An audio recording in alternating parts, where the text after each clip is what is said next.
to be a little bit honest here. When I first played this game, I really didn't enjoy it. But because it came from my good friend Kervin over at 4Y Games, I decided I was going to give it another try. And this game actually grew on me a lot. I actually very much enjoyed playing this game. I gotta tell you, this is a really good game that I would encourage you to not miss out on. So today we're going to talk about it. We're going to go through a whole setup and how to play of this game. Today I'm talking about the newest game from 4Y Games, and that is Marsh Hallow. In this game, you take on the role of a cute little marshmallow whose family is attending Pyrefest, which is a festival put on by a marshmallow cult who plans to burn themselves and everyone else alive. And yes, all of that is true, because there's lore that came with the rulebook.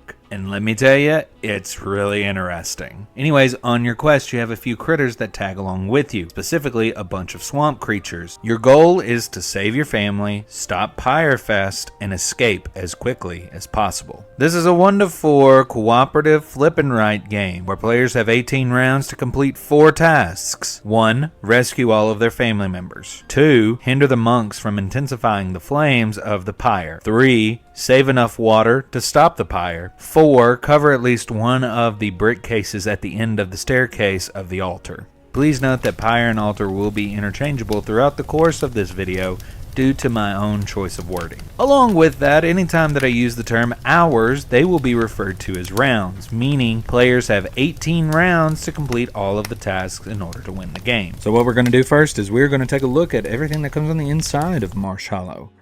Now, the first thing that you're going to see on the inside is the rule book. And on the inside, you're going to see a little bit of lore, a little bit of backstory of what's going on in the first little bit of the cartoon.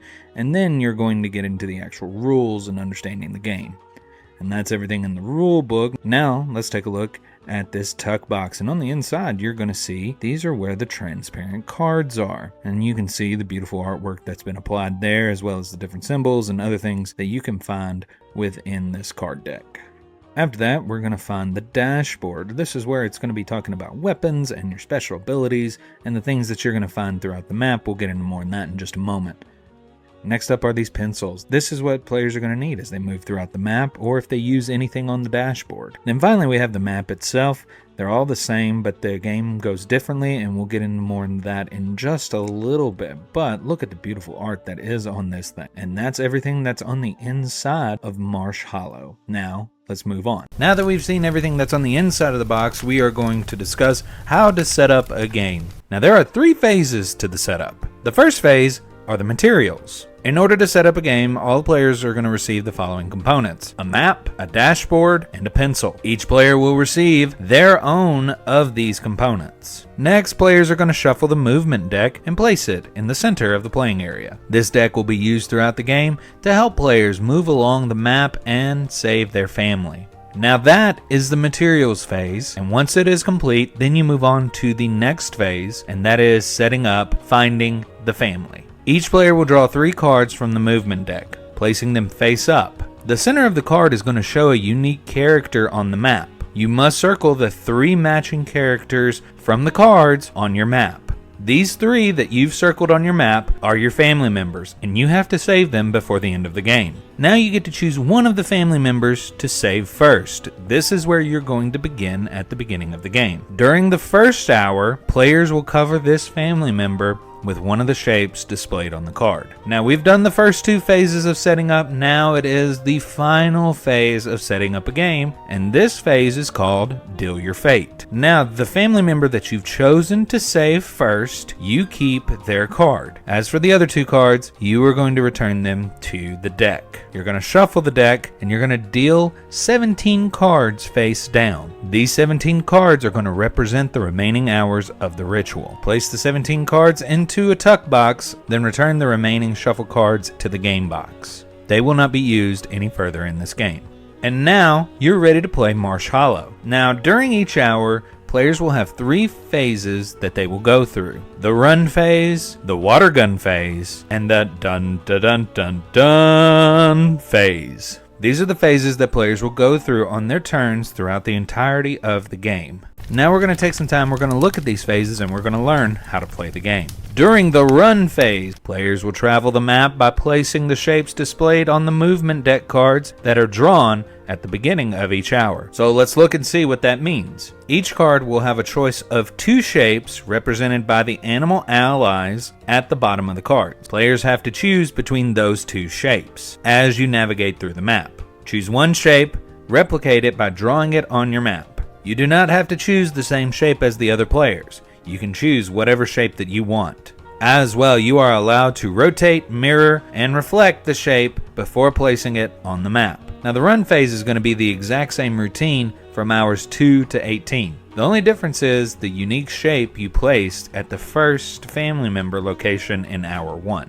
Besides that, every hour following hour 1 will be the same. Now while you may assume that it's easy, there's some placement rules whenever it comes to the run phase. The shapes must touch diagonally. They cannot touch orthogonally, or however you say this fancy word. To help remember, they must touch corner to corner, not like Tetris. Now the next rule for the run phase is pretty simple. You must interact with any of the following icons: tents, slingshots, ponds, or marshmallows. As for the mallow flower, you cannot cover these icons with your shape. The final placement rule for the run phase is that you must have enough water in your weapon to cover any of the mallows. Now this is going to apply to mallow monks, the free range cultists, or any of your family members.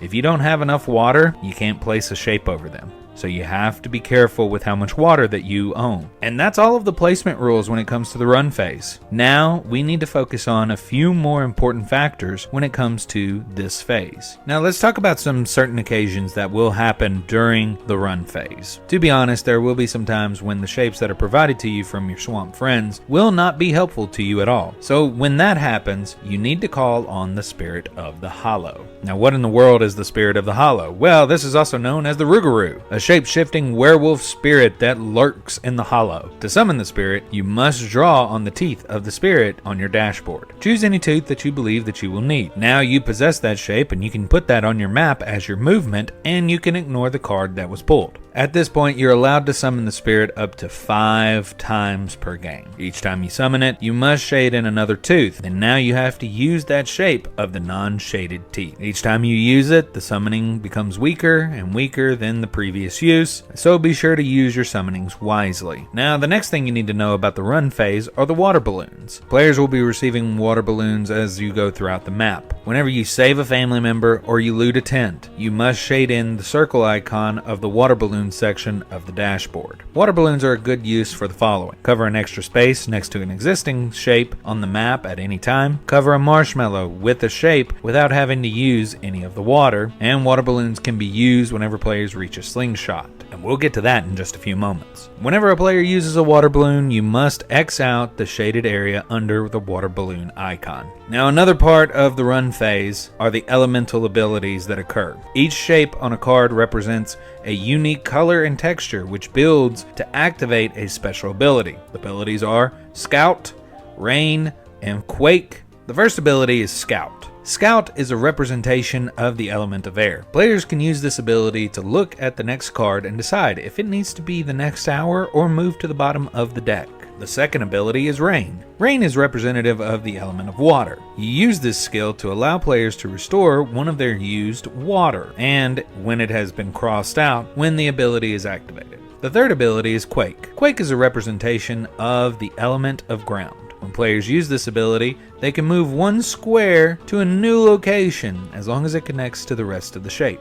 Once per player per game can use these abilities. Every player has the chance to use these abilities during a game session. When a player activates one of these skills, then any player with those tiles on their board can use the skill too. Any players who don't have the matching tiles cannot use this ability at that time. If a player doesn't use the ability presently, then they can save it and use it later. If you have activated the skill verbally, you cannot use it again. But if another player has activated the skill, you are free to use that skill too. Now let's talk about activating these skills. What do you have to do? The first one is Scout. If a player wants to use this ability, they must use Scout and then act as if they're looking for something in the distance. The next one is Rain. In order to activate this skill, drum your fingers on the table saying, "Rain is coming." Then the final one to activate is Quake. You must pound on the table 3 times and say "Quake" out loud. And that was everything in the run phase. That was everything about placement Now we're going to move on to the second phase that happens on a player's turn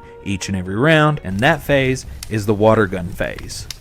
Now what's going to happen in the water gun phase will require players to adjust their dashboards based on the icons covered during the previous phase. So essentially in this phase, the last phase was placement. This one is triggering anything that happens and occurs whenever you cover and put the placement down. Now when you cover an icon, these icons can be interacted with only once per game. If you cover an uncovered icon, then this is where it's going to be interacted with, specifically during this phase of the round. For example, let's take a look at the dashboard. The dashboard is a set of inventory items connected to the icons with the abilities and items you may find on your journey. So we're going to take a few moments and we're going to talk about the icons, and we're going to begin to understand more about the dashboard. On the dashboard, you'll find the water gun. This is going to be used as your primary weapon throughout the journey. Each player is going to start with one full diamond, that is 4 filled spots of your weapon. In this, you have 4 opportunities to attack at the beginning of the game. The remaining diamonds will be empty, but they will be shaded in as you move along the map and as you find icons that will help you reload your weapon. But we're going to discuss more about that actually right now. So let's start discussing more about how these icons are important to the gameplay. The first type of icon that you'll notice on the map are different mallows. There are 3 different types of mallow icons that you're going to encounter as you move along the map. They're going to be the free-range cultists, the mallow monks, and your family members. Now the free-range cultists are cultists that are just in your way. They are basically NPCs who do nothing but waste your water ammo. They are there to be in the way of your goals, and they're trying to stop you from reaching them. Though they are not physically attacking you, they're just in your way. The next type of mallow icon are the mallow monks. These are the monks who are meditating, and they're turning into the original state of the mallow flower. This is helping to build the flame and the strength of the pyre. They must be stopped at all costs, so you must be able to defeat them in order to extinguish the pyre. And we're going to talk about that more in the next phase. The final mallow icon are the family members. You must rescue the second and third members of your family from the impending doom of the cult. Reaching them will bring rewards to you. Both family-related items are located in the leftmost plank on the dashboard. After rescuing a family member, locate the relevant icon and shade in the circle below to indicate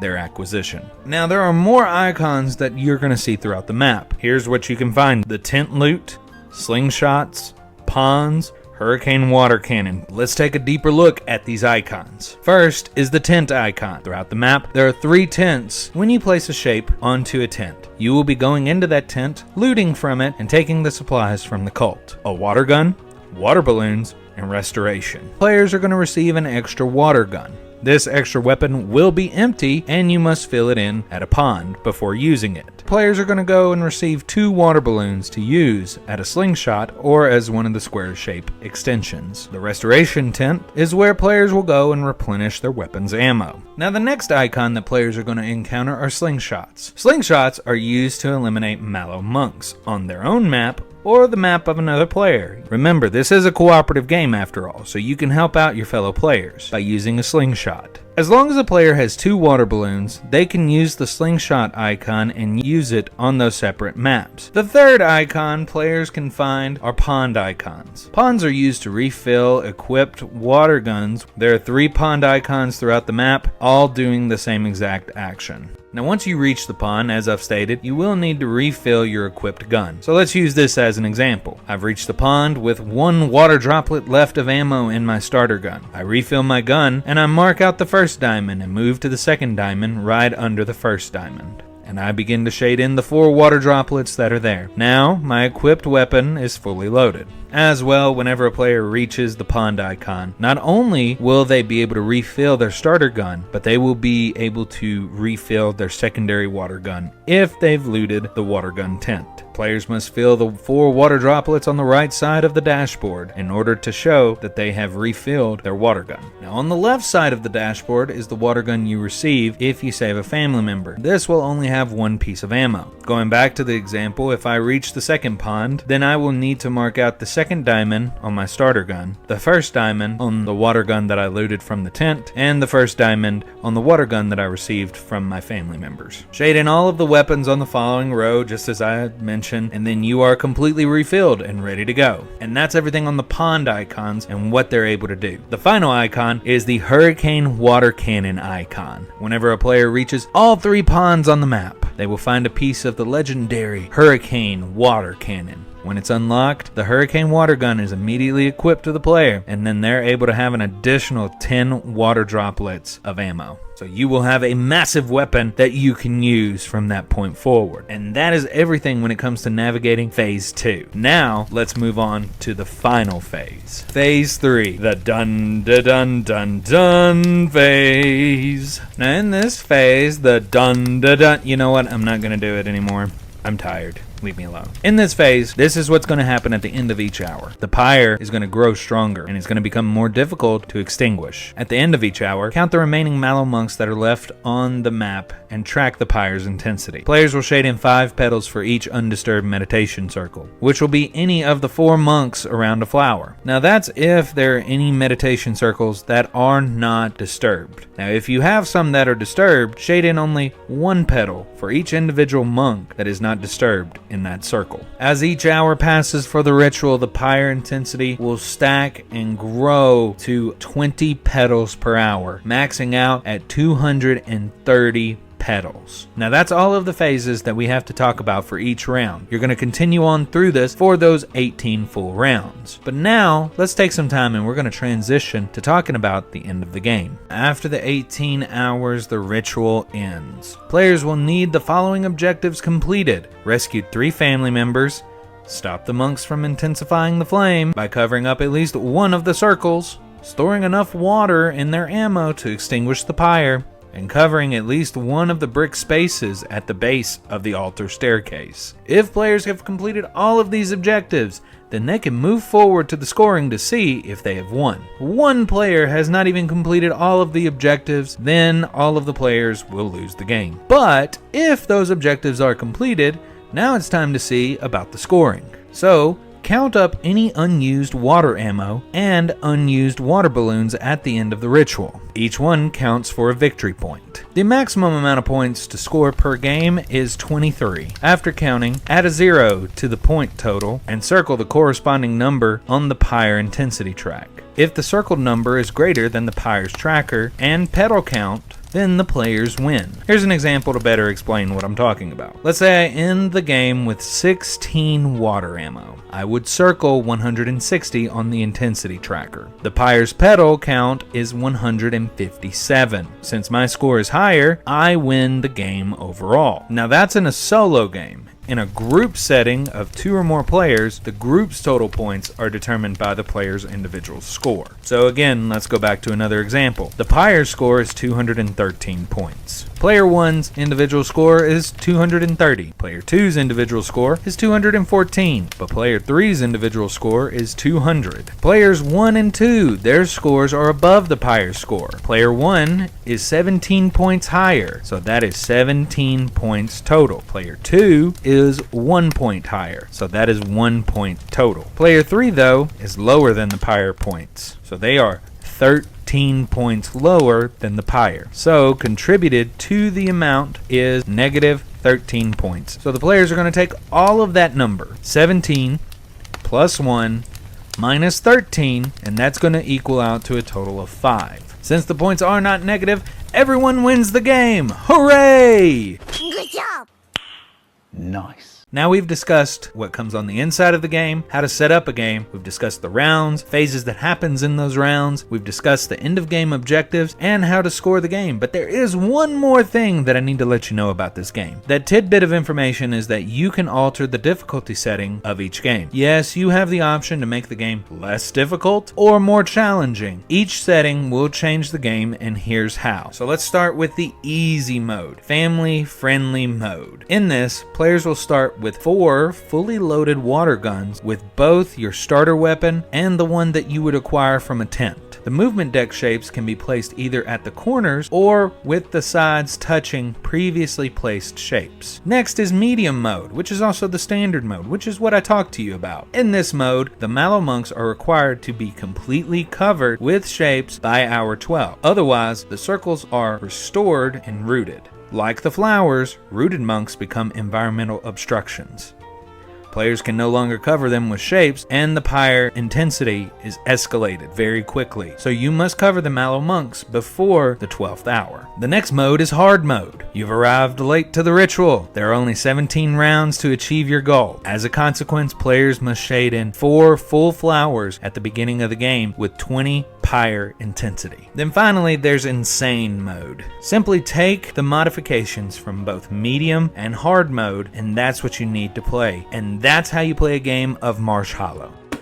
And that's everything that comes on the inside of Marsh Hallow, and that is how you play a full game. Be sure to go and get your copy by supporting them on Kickstarter. I'll have that linked in the description below. Thank you to 4Y Games for sending me a sample of this.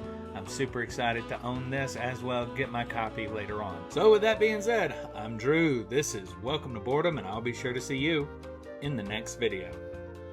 Bye-bye.